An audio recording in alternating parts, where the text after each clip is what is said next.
Ito, i-share ko lang switch ng ilaw kung paano ilagay dito sa pinaka-handle niya. Kaya ko kasi ito iba-vlog kasi kahapon nung ito'y binili ko, kaya may bumili rin at hindi nila alam kung paano ilagay. So, i-share ko lang ito kung paano maglagay. Kaya nga ito may pinaka naka-usli dyan. Yung pinakadulo niyan at may lalagyan dito. Kasi ito, dagdag kaalaman lalo't doon sa bibili pa lamang nito. Kung mapapansin ninyo, yung pinakadulo niyan, may butas yan. So, ang paglalagay nito, ipapasok lang doon sa butas na yun. Ayun, kung mapapansin nyo, may butas yan. Papasok lang yan doon.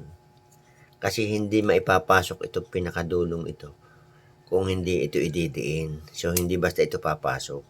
Ididiin tong dulong ito. Ayan kagaya ng gagawin ko.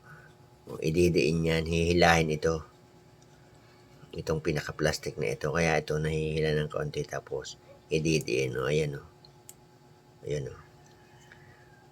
Papasok na yan doon.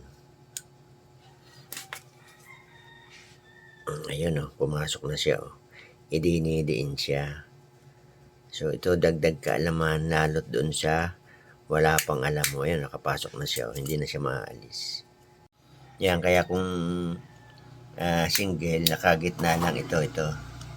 So kung tatluhan, dito yan, lahat may lalagyan yan dito. Ayun, dagdag kaalaman lalo't doon sa baguhan pa lamang. Okay, share ko lang lalo't doon sa mga baguhan pa lamang.